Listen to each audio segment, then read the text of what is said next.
गंदम से बनने वाली ये हेल्दी मिठाई इस सर्दी में अगर आपने एक दफ़ा बना ली ना, तो आप यकीन करें कि सर्दियां आपकी ऐसे क्रॉस हो जाएंगी कि पता भी नहीं चलेगा। तो गंदम की ये मिठाई बनाना बहुत ज़्यादा आसान है और बहुत ही मज़े की बनती है। बिना टाइम वेस्ट किए चलते हैं जी वीडियो की तरफ और इसको बनाना शुरू करते हैं। बिस्मिल्लाहिर्रहमानिर्रहीम। यहाँ पे हमने 2 कप के बराबर गंदम ली है। दरदरा सा हमने इसको पीस लिया। आप चाहें तो मशीन में पीस लें या हावन दस्ते में पीस लें। उसके बाद जी आपने कढ़ाई में देसी घी है तो बेस्ट है, अगर नहीं है तो आप डालडा भी इस्तेमाल कर सकते हैं। 1 कप के बराबर हमने इसके अंदर घी शामिल किया है। हल्का सा गर्म होने पे हमने दरदरी पीसी हुई गंदम इसके अंदर शामिल कर देनी है और गंदम को हमने यहाँ पे फ्राई करना है। एक तरीका तो ये होता है कि पहले से आप गंदम को भून लेते हैं, लेकिन ये आपने कच्ची गंदम पीसनी है, भूननी नहीं है। कच्ची गंदम की ये मिठाई हेल्थ के लिए इतनी ज़बरदस्त है और इसके इतने हेल्थ बेनिफिट्स हैं ना, इसका फ़ायदा तो आपको तभी पता लगेगा जब आप इसको बनाएंगे। तो यहाँ पे हमने इसको भूनना स्टार्ट कर दिया है जी।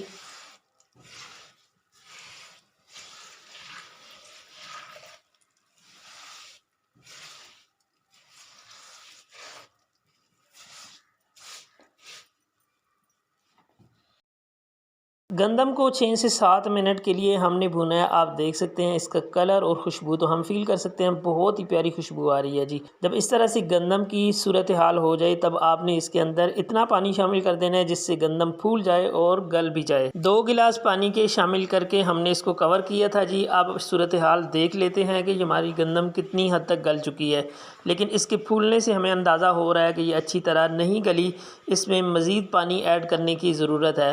तो मैं आपको ये मशवरा दूंगा कि अगर आपने 2 कप के बराबर बनानी है ना, तो उसमें आप 4 गिलास कम से कम शामिल कीजिए।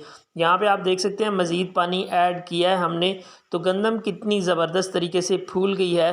पहले लेवल कितना डाउन था और अब कितना अप हो चुका है। आप देख सकते हैं गंदम की शक्ल भी बता रही है कि इस वक्त गंदम हमारी बहुत अच्छे से गल चुकी है। अब जो इसका एक्स्ट्रा पानी हमें नज़र आ रहा है ना, इसको पकाते हुए खुश्क कर लेते हैं। 3 से 4 मिनट हमने इसको मज़ीद पकाया है। तो अब देखें पानी अच्छा खासा खुश्क हो चुका है। इसमें थोड़ा बहुत मॉइस्चर है लेकिन इसका कोई मसला नहीं है। हमने वैसे भी इसके बाद चीनी शामिल करनी है, तो अब हम इसके अंदर चीनी शामिल कर लेते हैं। 2 कप गंदम थी, 1 कप हमने घी का शामिल किया और 1.5 कप हम यहाँ पे चीनी शामिल कर रहे हैं जी। आपने मेजरमेंट का बहुत ज़्यादा ख्याल रखना होता है मिठाइयों में या हलवे में। तो यहाँ पे चीनी को अच्छी तरह मिक्स करेंगे और 1 से 2 मिनट के लिए हम इसको पकाएंगे।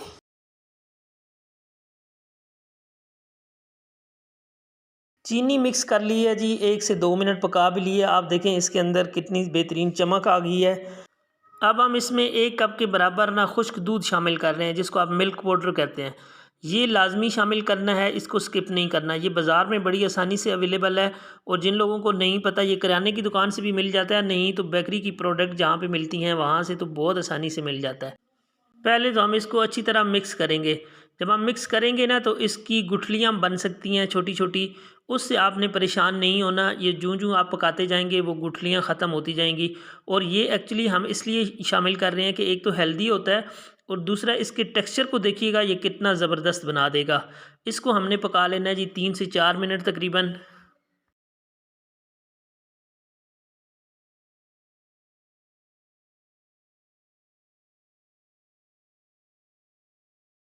अच्छा जी, अब आपको समझ आई है कि इसका टेक्सचर इसके डालने से कितना ज़बरदस्त हो गया है। जो छोटी मोटी गुठलियाँ आपको नज़र आ रही हैं ना, ये पकते पकते ख़त्म हो जाएंगी। साथ साथ फ्रेश डेयरी का दूध हम शामिल कर रहे हैं 1 कप के बराबर।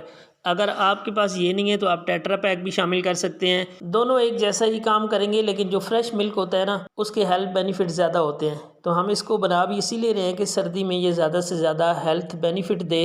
तो दूध को 3 से 4 मिनट पकाएंगे। 3 से 4 मिनट पकाने में दूध खुश्क हो जाएगा। दूध भी पककर काफ़ी हद तक खुश्क हो गया। इलायची का पाउडर शामिल कर देंगे। यह आपने अपनी मर्ज़ी से अपनी पसंद के मुताबिक जितना आप पसंद करते हैं उतना शामिल कर लें। खुशबू के लिए होता है, बहुत मज़े की खुशबू आती है। इसको अच्छी तरह मिक्स कर लेते हैं। आप देख सकते हैं इस वक्त जो हमारी है गंदम की मिठाई है, ये जो गंदम का हलवा है, इसकी शक्ल बड़ी मज़े की नज़र आ रही होगी आपको। और ये तकरीबन आप समझ लें कि 80% तक ये रेडी हो चुका है। अब इसमें एक चीज़ बाकी है और वो बड़ी स्पेशल चीज़ है जो इसको मिठाई की शक्ल देने में बहुत ज़्यादा काम आती है। थोड़ा सा हमने इसको एज ए हलवा ही निकाल लिया है और जो बाकी बचा है इसके अंदर हम शामिल कर रहे हैं लिक्विड ग्लूकोज़। ये भी आपको जहाँ से बेकरी की प्रोडक्ट मिलती है ना, वहाँ से बहुत ही सस्ते में मिल जाता है। ये तकरीबन आपको 300 रुपये केजी मिलता है और बड़ी आसानी से अवेलेबल है ऐसी जगह पे जहाँ से आपको बेकरी का सामान मिलता है। सर्दियों में ये थोड़ा सख्त हो जाता है, अगर आप इसको वैसे डालना चाहते हैं तो थोड़ा सा गर्म करेंगे तो ये बड़ी आसानी के साथ चम्मच को या स्पैचुला को छोड़ देता है। लेकिन यहाँ पे आप देखें ये जमा हुआ है, ये सर्दी की वजह से जमा हुआ है। तो हम इसको शामिल कर लेते हैं। ये तकरीबन 2 टेबल स्पून हम इसके अंदर शामिल करेंगे और जब हम इसको मिठाई की शक्ल देंगे ना, तो ये इस एक दूसरे को बड़ा ज़बरदस्त बाइंड कर लेगा, इस खुलने नहीं देगा बिल्कुल। लिक्विड ग्लूकोज शामिल करने के बाद 2 मिनट के लिए आपने जस्ट इसको पकाना है और आपका हलवा इंशाल्लाह या मिठाई जो है गंदम की, ये बनकर रेडी है।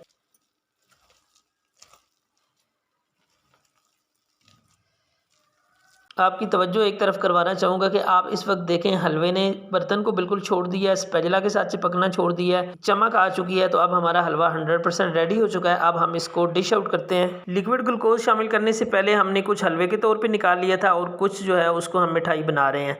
तो उसकी मिठाई बनाने के लिए कोई सा डब्बा आपने ले लेना है, उसके ऊपर आपने पेपर लगा लेना है। अगर आपके पास पेपर नहीं है तो आप इसको अंदर से ग्रीस कर लें ऑयल के साथ या घी के साथ हल्का हल्का, तो भी आपका काम चल सकता है। यहाँ पे जो भी ड्राई फ्रूट्स आपके पास अवेलेबल हैं वो आप शामिल कर लें। हमारे पास ये बीज हैं, हमने शामिल कर लिया और इसके बाद आपने इसको शामिल कर देना है इसके अंदर बैटर को। बैटर का एक चीज़ का ध्यान रखना है कि बैटर ठंडा नहीं होना चाहिए, अगर ठंडा होगा तो ये चिपक जाएगा। ये नीम गर्म होने से पहले पहले आपने इसके अंदर शामिल कर लेना है और स्पैचुला की मदद से, ये चम्मच की मदद से ये इसकी शेप भी बन जाएगी। जब ये ठंडा हो जाएगा ना, फिर आप इसने इस तरह से फैलना नहीं है, मुश्किल हो जाएगा। अच्छी तरह इसको कोई भी आप बर्तन के अंदर सेट कर लें। सेट करने के बाद ऊपर जो भी ड्राई फ्रूट्स आप डालना चाहते हैं, दोनों तरफ ड्राई फ्रूट डालेंगे ना तो वो दोनों तरफ से खूबसूरत लगेगा।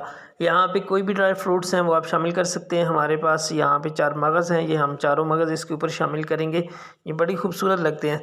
इसको हमने शामिल करने के बाद तकरीबन 2 घंटे के लिए फ्रिज में रख देंगे।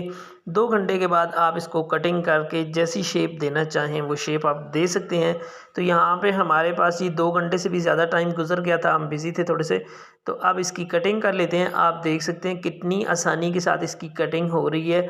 साइज़ेज़ आप अपनी मर्ज़ी के हिसाब से ऊपर नीचे कर सकते हैं, उसमें कोई इशू नहीं होता। इस रेसिपी को जो हमने बनाई है बहुत हेल्दी वे में, अगर आपको कुछ समझ आई है और आपका कोई भी इसके बारे में क्वेश्चन है, आप कमेंट्स में पूछ सकते हैं और अपनी राय का इजहार भी फरमा सकते हैं कि ये आपको अच्छी लगी है या बुरी लगी है।